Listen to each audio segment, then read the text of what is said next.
Hi hello നമസ്കാരം. അങ്ങനെ big ബോസിൻ്റെ മൂന്നാമത്തെ ദിവസത്തെ കുറച്ച് കാര്യങ്ങളാണ് സംസാരിക്കുന്നത്. അപ്പോൾ ഇപ്പം മെയിനായിട്ടും നടക്കുന്ന വിഷയങ്ങളിൽ ഒന്നാണ് നമ്മുടെ അക്ബറും രേണുസുതിയായിട്ടുള്ള ആ ഒരു ടാസ്കിലെ സംഭവം. അതൊരു സ്പോർട്സ്മാൻ സ്പിരിറ്റിലെടുത്താൽ മതി സംഭവം. അക്ബർ എന്താ പറയുന്നത്, പുള്ളിക്കാരിയെ സെപ്റ്റി ടാങ്ക് എന്ന് വിളിച്ചത്. അപ്പോൾ പുള്ളിക്കാരിയും വിളിച്ചത് മോശമൊന്നുമില്ല, അതുകൊണ്ട് നമുക്ക് അതൊരു സ്പോർട്സ്മാൻ സ്പിരിറ്റിൽ തന്നെ എടുക്കണം.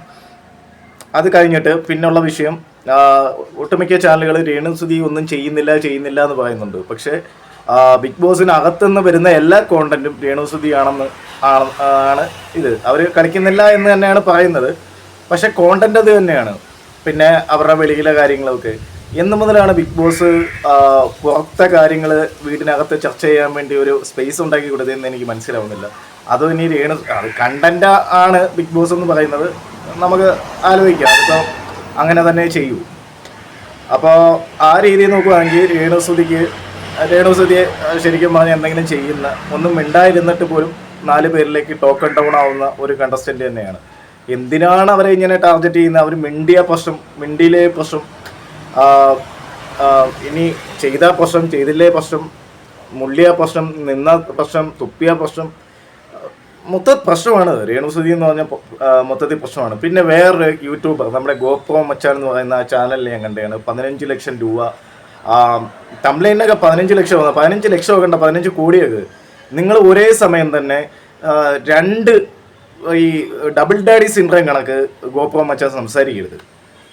ഒരേ സമയം നിങ്ങൾ പറയുന്നു അവർ കടം വാങ്ങി മറ്റുള്ളവരെ പറ്റിച്ച് ജീവിക്കുന്നവരാണെന്ന്, അതേസമയം നിങ്ങൾ പറയുന്നു 15 ലക്ഷം രൂപ കൊടുത്ത് PR എടുക്കാൻ വേണ്ടി. ശരിക്കും പറഞ്ഞാൽ PR എടുക്കുന്നവരെ നമുക്ക് സോഷ്യൽ മീഡിയയിൽ നോക്കിയാൽ മനസ്സിലാവും. എന്നിട്ട് ഗോപ്രോ മച്ചാൻ്റെ ചോദ്യം, PR എടുക്കുന്നവരെ ഞാൻ പറഞ്ഞുതരാം, കൃത്യമായി നിങ്ങൾ വീക്ഷിച്ചാൽ നിങ്ങൾക്ക് മനസ്സിലാവും.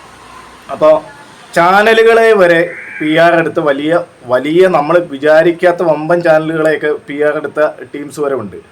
അപ്പോൾ അവരൊക്കെ പിന്നെ അത് പറയാം. ഇനി പുള്ളിക്കാരൻ ചോദിക്കുന്ന ചോദ്യം, രേണുസുതിക്ക് നേരത്തെ നെഗറ്റീവ് പറഞ്ഞുകൊണ്ട് ഇപ്പോൾ സപ്പോർട്ടില്ല, ഇപ്പോൾ സപ്പോർട്ടുണ്ട്, എന്തുകൊണ്ടെന്ന്.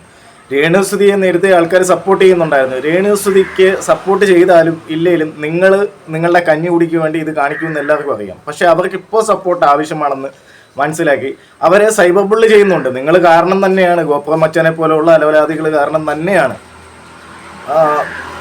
പല വീഡിയോസിനും ഞാൻ പുള്ളിക്ക് ഭയങ്കരമായിട്ട് എനിക്ക് റെസ്പെക്റ്റ് തോന്നിയിട്ടുള്ള വ്യക്തിയാണ്. പക്ഷെ പുള്ളിയുടെ ഇപ്പോഴത്തെ സംസാരം എന്ന് പറഞ്ഞു കഴിഞ്ഞാൽ പുള്ളി എതിർക്കുന്നവരെല്ലാവരും PR ആണ്, അതാണ്, മടയാണ്, പോടയാണെന്നാണ്.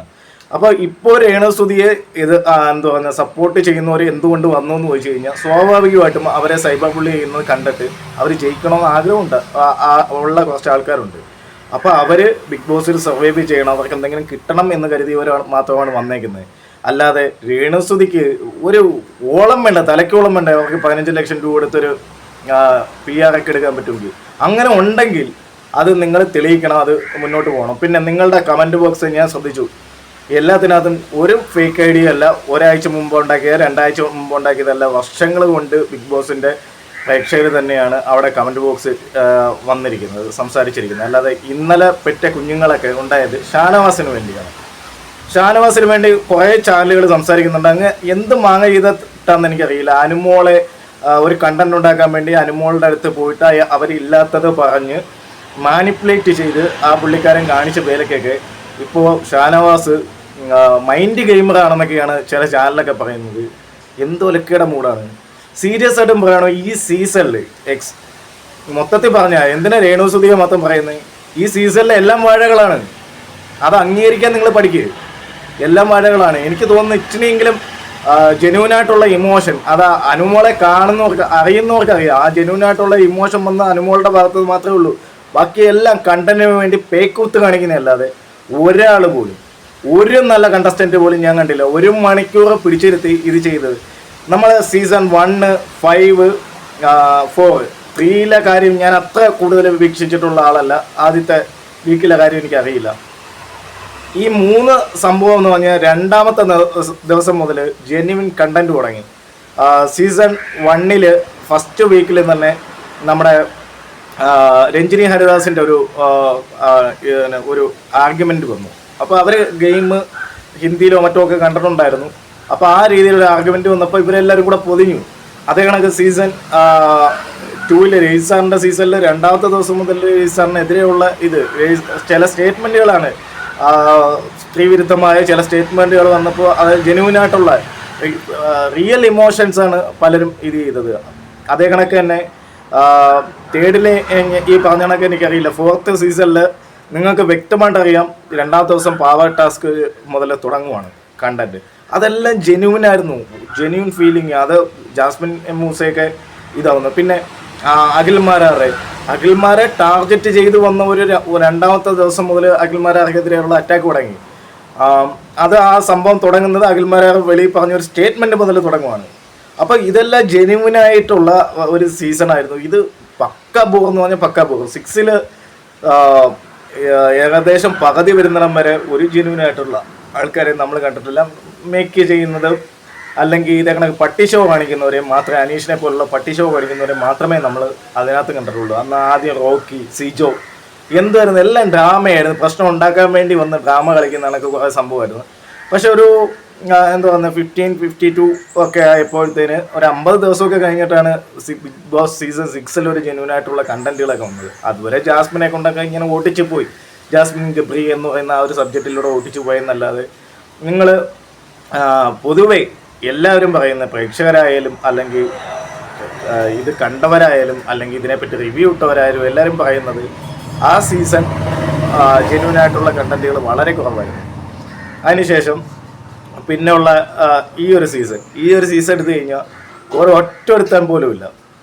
ഇവിടെ അപ്പാനി ചരത്തൊക്കെ പറയുന്നുണ്ട് വേസ്റ്റ് കണ്ടസ്റ്റൻ്റ് ആണ് എന്താ പറയുന്നത് രേണു സുധീന്ന്. ശരിക്കും പറഞ്ഞാൽ താൻ എന്താണോ കാണിക്കുന്നത്, എന്ത് ഒലക്കയുടെ മൂഡ് ചെയ്തിട്ടാണ് താൻ മറ്റുള്ളവരെ കുറ്റം പറയുന്നത്.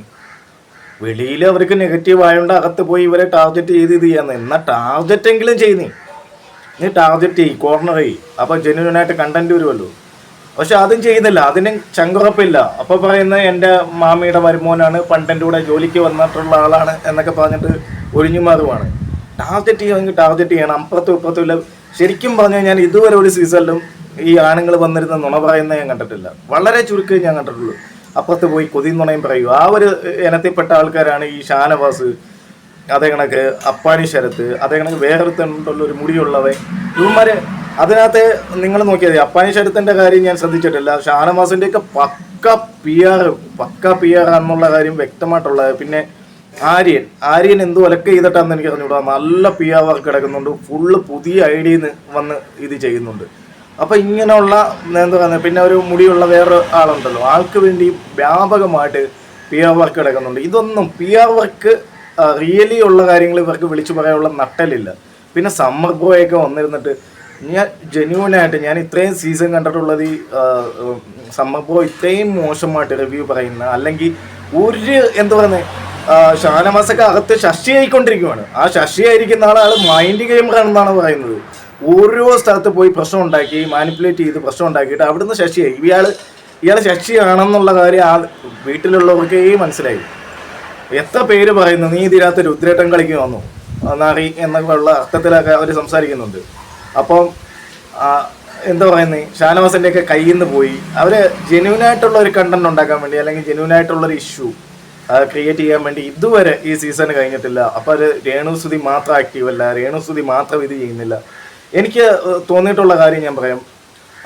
മിഷേൽ ഹിന്ദിയിൽ നിന്ന് വന്ന അവർ കുറച്ച് ജെന്യൂനായിട്ട് നിൽക്കുന്നതായിട്ട് തോന്നിയിട്ടുണ്ട്. പിന്നെ അനുമോള്, അത് ആ പുള്ളിക്കാരിയുടെ ക്ലാരിറ്റി അല്ല ക്യാരക്ടറാണ്. നമുക്കിപ്പം തോന്നാം ഒരു പക്ഷേ അവർ ഡ്രാമയാണെന്ന് തോന്നാം. അനുമോൾ ഇച്ചിരി ഇതായിട്ട് ചെയ്തിട്ടുണ്ട്. പിന്നെ രേണുവിൻ്റെ ക്യാരക്ടറിൽ തന്നെയാണ് നിൽക്കുന്നത്. ആ ഒരു ഇഷ്യൂ വന്ന സമയത്ത് രേണു പറയുന്നത് ഈ മരപ്പട്ടിന്നും അല്ലെങ്കിൽ സെപ്റ്റി ടാങ്കെന്നും വിളിച്ചപ്പോൾ രേണു ഭയങ്കര ഇമോഷണലി, അത് കണ്ടന്റ് തന്നെയായിരുന്നു. അതെന്തുകൊണ്ട് നിങ്ങൾക്ക് അംഗീകരിച്ചുകൂടാ? കണ്ടന്റ് തന്നെയായിരുന്നു അത്. അതിനകത്ത് ഒരുപാട് ട്രിഗറായിട്ട് അവരെന്നാ ഒന്നും പറയാനും പറ്റാത്ത രീതിയിൽ അവിടെ പോയിരിക്കുന്നുണ്ട്. ജെന്യൂനായിട്ടുള്ള സംഭവം അവർക്കത് ഫീൽ ചെയ്തുകൊണ്ട് വന്ന കാര്യം അല്ല. ബാക്കിയുള്ളതൊക്കെ നോക്കുക, ഒരാൾ പറയുന്നു അതിനകത്ത് തൂങ്ങിയിട്ടില്ല, വാലേ പോകുന്നു. എന്ത് സീസണാണ് ഇതിനാണ് ഒരു മണിക്കൂറൊക്കെ ഇത് ചെയ്തിട്ട്. ഇനി ചിലപ്പം എനിക്കറിയില്ല, ചിലപ്പോൾ ഈ സീസൺ മുന്നോട്ട് പോകുമ്പോൾ നല്ല നല്ല കണ്ടന്റുകൾ വരും. പിന്നെ ഒരുത്തൻ ഗെയിം മേടിച്ചിട്ട് വന്ന് കുറച്ച് രജിത് കുമാറിൻ്റെ കുറച്ച് ഇത്, പക്ഷേ കയ്യിലുള്ള വിഡ്ഢിത്തരവും മണ്ടത്തരവും അതിൻ്റെ കൂടെ വിളമ്പുന്നു.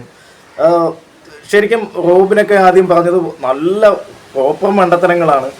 പക്ഷേ പുള്ളിക്കാരെ അത് ഉറച്ചു നിൽക്കുമായിരുന്നു, മനസ്സിലായില്ലേ? അത് ഉറച്ചു നിൽക്കുമായിരുന്നു. അതിനെപ്പറ്റി സംസാരിക്കാൻ പുള്ളിക്ക് വലിയ ക്ലാരിറ്റിയോ അല്ലെങ്കിൽ സംസാരിക്കാനുള്ള കഴിവോ ഇല്ലെങ്കിൽ പോലും പുള്ളിക്കാരൻ പറഞ്ഞ സ്റ്റേറ്റ്മെൻറ്റിൽ ഉറച്ചു നിൽക്കും. ഇത് എന്തു പറയുന്നു, ഒരു ഉറപ്പുമില്ലാതെ എന്തൊക്കെയോ വായി വരുന്ന പറയുന്നു, അങ്ങോട്ടും ഇങ്ങോട്ടും ഒക്കെ പോയി പറയുന്നു. ആണുങ്ങളെന്ന് പറയാൻ ഒരൊറ്റ സാധനം, ഒരു എന്താ പറയുന്നത്, ഉപ്പ് തൊട്ട് നോക്കാൻ പോലും ആണെന്ന് പറയാൻ വേണ്ടി ഒരു സാധനമില്ല. ഇപ്പം നമ്മൾ ഓരോ സീസണും എടുത്തു നോക്കാം. ആ സീസൺ 1 എടുത്തു നോക്കുകയാണെങ്കിൽ സാബുച്ചേട്ടനൊക്കെ ആദ്യം മുതലേ എന്തുവാന്നേ മുഖത്ത് നോക്കി കാര്യങ്ങൾ പറയുന്ന ആൾക്കാരായിരുന്നു. അതേ കണക്ക് ഈ പ്രാവശ്യത്തെ ഇതൊക്കെ വന്നപ്പോൾ ആണുങ്ങളൊക്കെ ഭയങ്കര ഷോക്ക്, പെണ്ണുങ്ങളും കുറേ പേര് ശോകമാണ്. ഇതിനകത്ത് കൂടുതലും സേഫ് ഗെയിമേഴ്സ് അല്ലെങ്കിൽ ഞാനും നെഗറ്റീവ് ആവരുത് എന്നുള്ള ആ ഒരു മെൻറ്റാലിറ്റിയിൽ നിൽക്കുന്നവരാണ് കൂടുതലും. എങ്ങനെയും പോസിറ്റീവ് ആവണം, പക്ഷെ നെഗറ്റീവ് ആവരുത്, എൻ്റെ വായിൽ നിന്ന് എന്തെങ്കിലും സ്റ്റേറ്റ്മെൻറ്റ് വീഴുമോ, ഇങ്ങനെയൊക്കെ ഉള്ളത്. ഒരുപക്ഷെ ഒരാഴ്ച കഴിയുമ്പോൾ, ഒരാഴ്ച വരെയൊക്കെ ഇവർ ഈ നാടകം കളിച്ച് നിൽക്കും, ഒരാഴ്ച കഴിയുമ്പോൾ ഇതൊക്കെ ശരിയാവും. പിന്നെ അപ്പാനി ശരത്തൊക്കെ വന്നിട്ട് രേണുസുതിയെ പറ്റി പറയുമ്പോൾ രേണുസുതി എന്തെങ്കിലുമൊക്കെ ചെയ്യുന്നുണ്ട്, ജെന്യൂനായിട്ട് എന്തെങ്കിലുമൊക്കെ ചെയ്യുന്നുണ്ട്, ജെന്യൂനായിട്ടുള്ള കാര്യങ്ങൾക്ക് റിയാക്ട് ചെയ്യുന്നുണ്ട്. ഇത് പ്രശ്നം ഉണ്ടാക്കാൻ വേണ്ടി നടന്ന് അത് എന്നാൽ അത് കയ്യിൽ നിൽക്കുമോ അതുമില്ല. ഡ്രാമ കളിച്ച് എന്തിനാണ് ഇങ്ങനെ മനുഷ്യരെ വെറുപ്പിക്കുന്നത്? സീരിയസ് ആയിട്ടും ഇതുവരെ ഈ 3ാമത്തെ ദിവസമായിട്ടും വെറുപ്പീരല്ലാതെ ജെന്യൂനായിട്ടുള്ള ആ മിഷേലിൻ്റെ ആ ഒരു കണ്ടൻറ്റ്, അനുമോളുടെ കണ്ടൻറ്റിൽ അനുമോളുടെ പാട്ട് മാത്രമേ ഉള്ളൂ റിയൽ ഒരു ഇമോഷണലായിട്ട് വന്നേ. ബാക്കിയുള്ളവന്മാരെ എല്ലാം ഡ്രാമ. പിന്നെ അതൊക്കെ പെൺകുട്ടികൾക്ക് മനസ്സിലായി. ഈ ഷാനവാസ് കളിക്കുന്നത് അവർക്ക് അപ്പോഴും തന്നെ ബോധ്യമായി. കാര്യം ഇവർ മൈൻഡ് ഗെയിമർ എന്നല്ല, നമുക്കറിയാമല്ലോ സീസൺ 4 2 ആള് ഭയങ്കര എന്തോ ത്രികാലജ്ഞാനമുള്ള വ്യക്തികളൊക്കെ അന്ന് പറഞ്ഞിട്ട് സ്വന്തം വീട്ടിൽ നടക്കുന്ന അല്ലെങ്കിൽ കൂടെ നടക്കുന്നവർ ചെയ്യുന്ന കാര്യം പോലും, അല്ലെങ്കിൽ കെട്ടാൻ പോകുന്ന പെണ്ണ് പറയുന്ന കാര്യങ്ങൾ പോലും മനസ്സിലാക്കാൻ കോമൺ സെൻസ് ഇല്ലാത്തവരായിരുന്നു, അല്ലെങ്കിൽ അവരുടെ ഫീലിങ്സ് പോലും മനസ്സിലാക്കാൻ കോമൺ സെൻസ് ഇല്ലാത്തവരാണ് നമ്മൾ വെളിയിൽ വന്നപ്പോൾ ഇതാവുന്നത്. ഇതൊക്കെ ഒരു PR വർക്കിൻ്റെ ഭാഗമായിട്ട് വരുന്നതാണ്. മൈൻഡ് ഗെയിം പോലും ഒലക്കയുടെ മൂഡ്. ഇത്തിരിയെങ്കിലും ഈ ഷോയെ അറിഞ്ഞ് കളിച്ചത് ഈ പറയുന്ന അനീഷ് തന്നെയാണ്. സീരിയസ് ആയിട്ടും ഇതുവരെയുള്ള ഗെയിം വെച്ച് നോക്കുകയാണെങ്കിൽ, ഗെയിം എന്നുള്ള രീതിയിൽ നോക്കുകയാണെങ്കിൽ അനീഷിൻ്റെ ഗെയിം ഇറ്റ്സ് ഓക്കെ. പക്ഷേ അതിനകത്ത് റിയാസിൻ്റെ ആ ചൊറിച്ചിലും കൂടെ കൊണ്ടുവന്നോടെ, അല്ലെങ്കിൽ പുള്ളിയുടെ റിയൽ ക്യാരക്ടറും കൂടെ കയറി വന്നപ്പോൾ, കാര്യം ഇതിനകത്ത് ഈ ക്യാരക്ടറും കൂടെ കൂടുതൽ സംസാര വിഷയവും. അപ്പോൾ ആ ക്യാരക്ടറും കൂടെ വന്നോടെ അത് പക്ക ഓവറായിട്ടുള്ളൊരു പരിപാടിയായി മാറി. രതീഷ് ഏട്ടൻ്റെ വേറൊരു പതിപ്പായിട്ട് മാറി. ആക്ച്വലി അല്ല, ഇപ്പോൾ റോബിനൊക്കെ ചെയ്ത അതേ മെത്തേഡിൽ ഈ പുള്ളിക്കാരൻ ഒരുപാട് സംസാരിക്കുന്നുണ്ടെന്ന് തോന്നുന്നു. റോബിൻ സംസാരിക്കില്ലായിരുന്നു. രജിസ്റ്ററാണെങ്കിൽ സംസാരിക്കാൻ ഭയങ്കര മിടുക്കാം. പുള്ളിക്കാരനെ അത് കൺവിൻസ് ചെയ്യാൻ അറിയാം. എന്ത് തെറ്റായാലും അത് ശരിയാണെന്ന് പുള്ളിക്കാരനെ വരുത്തി തീർക്കാൻ അറിയാം. പുള്ളി പറയുന്ന ഒന്നും ശരിയല്ലായിരുന്നു, അത് വേറെ കേസ്. പക്ഷെ കൺവിൻസ് ചെയ്യാൻ അറിയായിരുന്നു. അഖിൽമാരാറ പിന്നെ നാവ് കൊണ്ടുള്ള കഴിവ് നമുക്ക് പറഞ്ഞു തരേണ്ട ആവശ്യമില്ലല്ലോ. പുള്ളിക്കാരനാണ് ബ്രില്യൻറ്റ്. വെളിയിൽ വന്നിട്ടും പുള്ളി വളരെ ബ്രില്യൻ്റായിട്ടാണ് നിന്നത്. ഇപ്പോഴും സോഷ്യൽ മീഡിയയിൽ ആക്റ്റീവായിട്ട് നിൽക്കുന്നുണ്ട്. കിട്ടിയ പൈസ അടിച്ചു പൊളിക്കാതെയൊക്കെ കൊണ്ടുപോകുന്നുണ്ട്. ആ രീതിയിലൊക്കെ നോക്കുകയാണെങ്കിൽ ഇതുവരെ വന്നതിൽ പുറത്തായാലും അകത്തായാലും ഒരേ കണക്ക് എന്താ പറയുന്നത്, ഒരു സ്ട്രോങ് വ്യക്തി അല്ലെങ്കിൽ ആ ഒരു പേഴ്സൺ അല്ലെങ്കിൽ ആ ഒരു ഗെയിം, അത് അഖിൽമാരാണെന്ന് എനിക്ക് തോന്നിയിട്ടുണ്ട്. പിന്നെ ഇതിനകത്ത് നിങ്ങൾക്ക് വ്യത്യസ്തമായ അഭിപ്രായങ്ങളൊക്കെ കാണും, അത് നിങ്ങൾ രേഖപ്പെടുത്തണം. സോ അത് മാന്യമായ ഭാഷയിൽ മാത്രം രേഖപ്പെടുത്തുക. Thank you for watching. By.